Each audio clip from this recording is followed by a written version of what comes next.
Hello friends, welcome to our YouTube channel way to success. और आज ये video आपके लिए बहुत ही ज्यादा हेल्पफुल रहने वाला है, क्योंकि आज इस वीडियो में हम आरआरबी, एनटीपीसी और आरआरसी ग्रुप डी के प्रिपरेशन को लेकर बहुत ही इंपॉर्टेंट पॉइंट्स के ऊपर डिस्कस करने वाले हैं। अगर आप उन पॉइंट्स को फॉलो करते हो तो आप अपने रिटन एग्जाम में काफी अच्छा स्कोर कर लोगे और आप सिलेक्शन भी काफी आसानी से ले लोगे। इसलिए आप वीडियो को पूरे ध्यान से और आखिर तक जरूर देखें। तो चलिए फ्रेंड्स, शुरू करते हैं।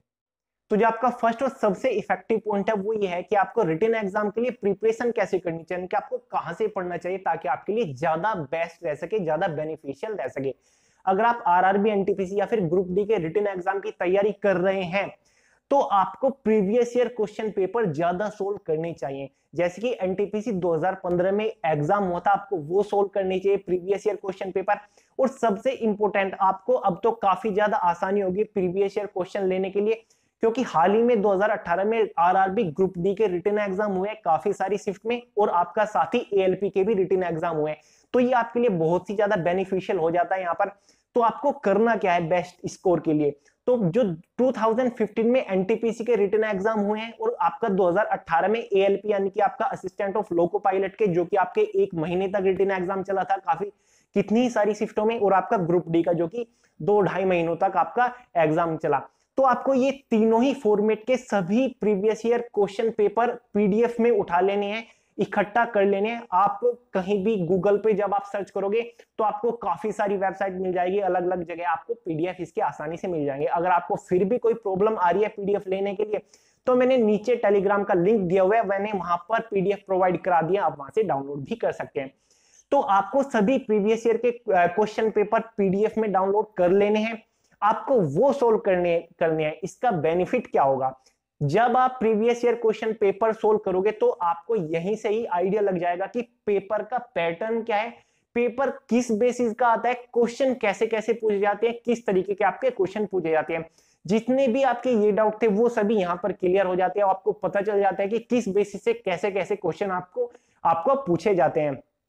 तो ये इसका सबसे बड़ा आपको बेनिफिट यहां मिल जाता है। दूसरा बेनिफिट आपका यहां पर क्या होगा previous year question paper solve करने का, जो इस बार आपका एनटीपीसी और ग्रुप डी का रिटन एग्जाम होगा वो टीसीएस कंपनी ले रही है, और जो 2018 में यानी कि 2018 में हुआ था आपका एएलपी और ग्रुप डी का, वो भी टीसीएस कंपनी द्वारा ही कंडक्ट कराया गया था। तो इस बार भी आपका टीसीएस ही लेके, तो आपको काफी सारे क्वेश्चन रिसाइकिल में देखने को मिल जाएंगे, क्योंकि सभी क्वेश्चन अगर एक ही कंपनी एग्जाम करा रही है तो क्वेश्चन काफी सारे रिसाइकिल होते हैं। प्रीवियस ईयर में 2018 में काफी सारी शिफ्टों में हुए थे, तो आपको सभी शिफ्ट के क्वेश्चन पेपर उठा लेने हैं, सभी को सोल्व करना है। अगर आप डेली 2 क्वेश्चन पेपर भी सोल्व कर रहे हैं, एक एनटीपीसी या फिर एक ग्रुप डी का, तो आपके लिए अब से रिटन एग्जाम एनटीपीसी और ग्रुप डी के लिए आपके करीब 3 या 4 महीने हैं रिटन एग्जाम के लिए। तो आप इतने टाइम में सारे प्रीवियस ईयर क्वेश्चन पेपर आसानी से सोल्व कर लोगे। आपके सभी लॉजिक, सभी मेथड, पैटर्न, आपका बेसिक कंप्लीट क्लियर हो जाएगा, और जब आप रिटन एग्जाम में बैठोगे तो आपको कोई भी प्रॉब्लम नहीं आएगी, क्योंकि आप प्रीवियस ईयर क्वेश्चन के थ्रू वो सभी लॉजिक क्लियर कर चुके हैं जो कि रिटन एग्जाम में पूछे जाते हैं। वो सभी बेसिक आप वो बेस आप पढ़ चुके हैं जो कि रिटन एग्जाम में आपके क्वेश्चन पूछे जाएंगे। तो आपके लिए बहुत ही ज्यादा बेस्ट रहने वाला है previous year question paper solve करने के लिए। आपको कोई भी प्रैक्टिस सेट खरीदने की जरूरत नहीं है, पीडीएफ में डाउनलोड करिए, अपने मोबाइल में डाउनलोड करिए और सभी previous year question paper solve करते रहिए। तो फ्रेंड्स, ये था आपका पॉइंट 1 जो कि बहुत ज्यादा इंपॉर्टेंट है। अगर आप इस तरीके से प्रिपरेशन करते हो तो आप 100% आप अपने रिटन एग्जाम में काफी अच्छा स्कोर कर लोगे। तो बात करते हैं सेकंड पॉइंट की, जो कि आपका थ्योरेटिकल से रिलेटेड।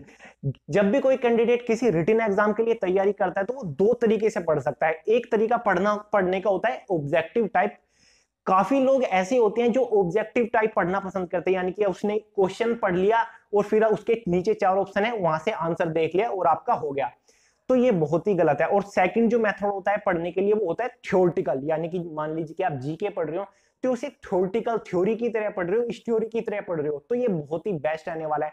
जो लोग क्वेश्चन से पढ़ते हैं, केवल एक क्वेश्चन पढ़ा और सामने उसका आंसर देख लिया और आपने रट लिया, वो बिल्कुल गलत है, क्योंकि उस टाइम पर आप रट रहे हो, पढ़ नहीं रहे हो। तो आपने देखोगा जो लोग पीसीएस या फिर आईएएस की तैयारी करते हो वो काफी बड़ी बड़ी, जैसे कि ल्यूसेंट बुक ये बुक पढ़ते हैं वो केवल थ्योरेटिकल पढ़ते हैं, वो कभी भी एमसीक्यू टाइप क्वेश्चन नहीं पढ़ते, क्योंकि जब आप एमसीक्यू टाइप क्वेश्चन पढ़ोगे तब आप एक ही क्वेश्चन जो क्वेश्चन में पूछा गया केवल वही पढ़ोगे और उसका आंसर पढ़ोगे, वो भी आप ज्यादा दिन तक याद नहीं रख पाओगे, केवल 3 या 4 दिन या फिर जब आप तक रिटन एग्जाम होता है तब तक आप उसे भूल चुके होंगे। तो ये तरीका एकदम गलत है। बेस्ट तरीका क्या है, मान लीजिए कि आप जीके ही पढ़ रहे हैं तो आपको उसका थ्योरेटिकल पढ़ना है, जितने भी थ्योरी स्टोरी की तरह आप उसे पढ़िए, एंजॉय करके पढ़िए, स्टोरी की तरह आपका सब डाउट क्लियर होता जाएगा। जो आपका वो क्वेश्चन था एमसीक्यू पढ़ोगे उसमें केवल आपका एक ही डाउट क्लियर हो रहा है, लेकिन जो आप थ्योरेटिकल है वो आप पूरी स्टोरी की तरह पढ़ रहे हो, उस स्टोरी से यानी कि उस थ्योरेटिकल से अगर कोई भी क्वेश्चन बनता है तो आप उसका आंसर एकदम दे दोगे, आपको कोई भी प्रॉब्लम नहीं आएगी, क्योंकि एक पैराग्राफ पढ़ने से आपके सभी क्वेश्चन यहाँ पर खत्म हो जाते हैं। इसलिए आप थ्योरेटिकल ही पढ़ें, बिल्कुल भी आपको ये एमसीक्यू क्वेश्चन नहीं पढ़ने, खास तौर पर बिगनर्स के लिए। जो लोग बिगनर है यानी कि पहली बार ही आप एग्जाम देने के लिए जा रहे हो तो उनके लिए तो ये बिल्कुल भी बेटर नहीं है, उनको तो थ्योरेटिकल ही पढ़ना चाहिए। काफी सारी बुक है, डिस्क्रिप्शन में आपको लिंक मिल जाएगा, मैंने एक वीडियो बनाई थी एनटीपीसी ग्रुप डी के लिए बेस्ट बुक के लिए, तो उसका लिंक नीचे है, आप वहां से ऑनलाइन बुक भी परचेज कर सकते हो अगर आपको बुक खरीदने में कोई परेशानी आ रही हो। तो जो आपका थर्ड पॉइंट है वो है जनरल साइंस और करंट अफेयर से रिलेटेड, जो कि आपके आरआरबी, एनटीपीसी और ग्रुप डी के रिटन एग्जाम में आने वाला है। काफी लोग इस पर ध्यान नहीं देते और जिसकी वजह से 2018 ग्रुप डी और एएलपी के रिटन एग्जाम में काफी लोगों को बड़ा नुकसान हुआ था। तो क्योंकि जो आपका इस बार आरआरबी एनटीपीसी के रिटन एग्जाम में आपका जनरल अवेयरनेस से 50 क्वेश्चन पूछे जाने वाले हैं, जिसमें आपका करंट अफेयर भी होगा, जनरल साइंस भी होगा और आपका जीके भी होगा। वहीं आपका जो आरआरसी ग्रुप डी का एग्जाम है उसमें आपके 25 मार्क्स का जनरल साइंस स्पेशल आने वाला है और 20 मार्क्स का आपका अलग से करंट अफेयर पूछे जाने वाले हैं ग्रुप डी के एग्जाम में।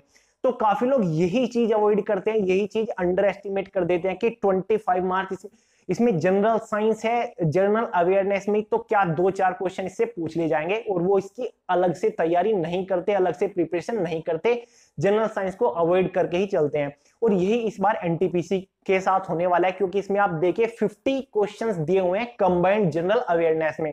तो आप यहां से ही आइडिया लगा सकते हैं कि जनरल साइंस एनटीपीसी में भी कितना बड़ा रोल प्ले करने वाला है इस बार।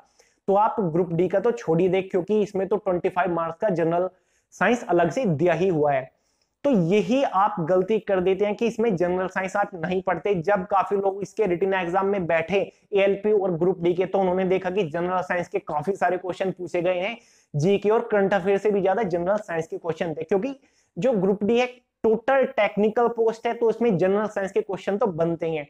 तो यही मैं आपको बताना चाहता हूं कि आप जनरल साइंस पोर्शन को बिल्कुल भी अवॉइड, अंडर एस्टिमेट ना करें, उसके भी आप अलग से प्रिपरेशन करें, कोई आप उसके लिए बेस्ट बुक परचेज कर ले, ताकि आपके लिए जनरल साइंस के भी सभी डाउट क्लियर हो सके। और जब आप रिटन एग्जाम में बैठो तो आप वहां पर ज्यादा जनरल साइंस के क्वेश्चन देखो, तो आप उससे आप सभी क्वेश्चन को आसानी से क्लियर कर सको, सोल्व कर सको।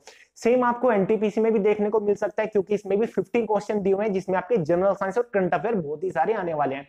काफी लोग करंट अफेयर के बारे में भी यही सोचते हैं कि 2-4 क्वेश्चन करंट अफेयर से पूछे जाएंगे, लेकिन ग्रुप डी के रिटन एग्जाम में टोटल करंट अफेयर था आपका, जनरल साइंस से काफी सारे क्वेश्चन थे, इसलिए आप करंट अफेयर और जनरल साइंस को बिल्कुल भी अवॉइड ना करें। तो जो आपका फोर्थ और लास्ट इंपोर्टेंट पॉइंट है वो है रिपीटेशन, जिससे रिलेटेड काफी ज्यादा कैंडिडेट गलती करते हैं। तो रिपीटेशन का मतलब यहाँ पर क्या है, मान लीजिए कि जब कोई कैंडिडेट किसी रिटन एग्जाम की तैयारी करना स्टार्ट करता है, यानी कि बिगनिंग करता है, तो उसके लिए कोई बेसिक कॉमन बुक खरीदता है, क्योंकि जब कोई बिगनर स्टार्ट करेगा तो बेसिक ही बुक खरीदेगा बेसिक क्लियर करने के लिए। तो उसके सभी क्वेश्चन क्लियर करता है, सभी क्वेश्चन सोल्व करते हैं, जैसे कि अलग अलग चैप्टर के रेशियो प्रोपोर्शन आपका हो गया, profit and loss, percentage, compound interest, सभी क्वेश्चन वो उसके सोल्व कर लेता है। और जब वो रिटन एग्जाम में बैठता है तो वो देखता है, उसे वहां पर काफी सारे डिफरेंट लॉजिक वाले क्वेश्चन देखने को मिलते हैं, तो वो सोचता है कि मैंने सभी क्वेश्चन तो सोल्व कर लिए थे, फिर ये क्वेश्चन कहां से आ गए।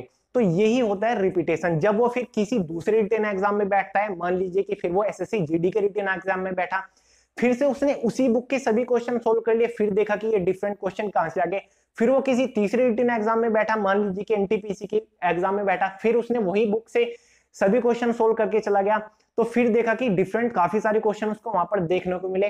तो ये होता है यहाँ पर रिपीटेशन की, बार बार हर एक एग्जाम के लिए उसी बुक से सेम क्वेश्चन सोल्व करते रहना। तो इसका नुकसान क्या है, यहाँ पर आपका लॉजिक बिल्कुल भी क्लियर नहीं हो रहा है, क्योंकि बार बार आप एक ही टाइप के क्वेश्चन सोल्व कर रहे हो, वही आप रिपीट कर रहे हो, उसमें आपने कोई भी डिफरेंट लॉजिक नहीं सीखा, तो ये इसका बहुत ही बड़ा यहाँ पर नुकसान हो जाता है।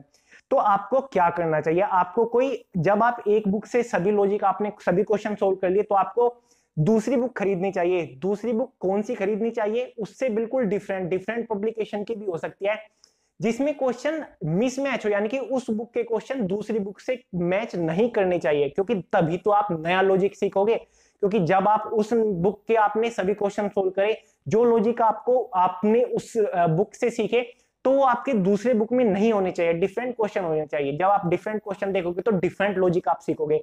तो उसी के हिसाब से आपने 2-3 बुक पढ़ी, क्वेश्चन सोल्व करे, तो आपने बहुत सारी लॉजिक, आपने अलग अलग लॉजिक के सभी क्वेश्चन आपने सोल्व कर लिए। और जब आप रिटन एग्जाम में बैठोगे तो आपके पास चाहे कैसा भी क्वेश्चन आ जाए, किसी भी लॉजिक का क्वेश्चन आ जाए, तो आप उसे आसानी से सोल्व कर लोगे, क्योंकि यहाँ पर आपने सभी लॉजिक के, सभी टाइप के, सभी मेथड के क्वेश्चन सोल्व कर चुके हो।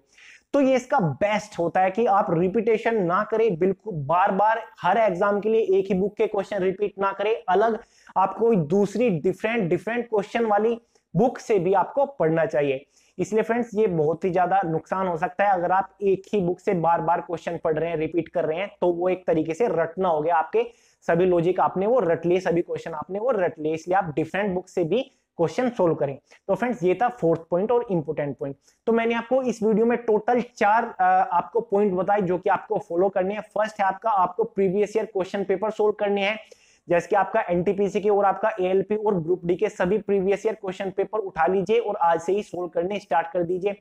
सेकंड पॉइंट फ्रेंड्स, मैंने आपको बताया थ्योरेटिकल, सभी आप थ्योरेटिकल आपको पढ़ना है। जैसे कि आप जी के पढ़ोगे तो थ्योरेटिकल पढ़े, एमसीक्यू क्वेश्चन बिल्कुल भी ना पढ़े। थर्ड, मैंने आपको बताया आपको साइंस एनटीपीसी और ग्रुप डी के लिए जनरल साइंस और आपको करंट अफेयर को फर्स्ट प्रायोरिटी देनी है, कि आपको इसकी भी स्पेशल अलग से बुक से तैयारी करनी है, जनरल साइंस और करंट अफेयर की, क्योंकि इसमें काफी सारे क्वेश्चन आपको इस बार देखने को मिलने वाले हैं। फोर्थ पॉइंट मैंने आपको बताया रिपीटेशन नहीं करना, बार बार एक ही टाइप के क्वेश्चन आपको सोल्व नहीं करने हैं। तो ये 4 पॉइंट मैंने बताए, अगर आप इन सभी पॉइंट्स को फॉलो करते हो, आप अपने रिटन एग्जाम में काफी अच्छा स्कोर कर लोगे और आप सिलेक्शन भी काफी आसानी से ले लोगे। तो फ्रेंड्स, ये थे 4 पॉइंट। आपको वीडियो कैसा लगा नीचे कमेंट बॉक्स में कमेंट करके जरूर बताएं। पसंद आया तो वीडियो को लाइक जरूर करें और अपने दोस्तों के साथ शेयर भी करें। अपने व्हाट्सएप ग्रुप, फेसबुक पर वीडियो को शेयर करना बिल्कुल भी ना भूलें और सब्सक्राइब करना तो आप बिल्कुल भी ना भूलें, क्योंकि मैं आपके लिए ऐसी इंटरेस्टिंग, नॉलेजेबल और अपडेटेड वीडियो लेकर आता रहता हूं। तो आज की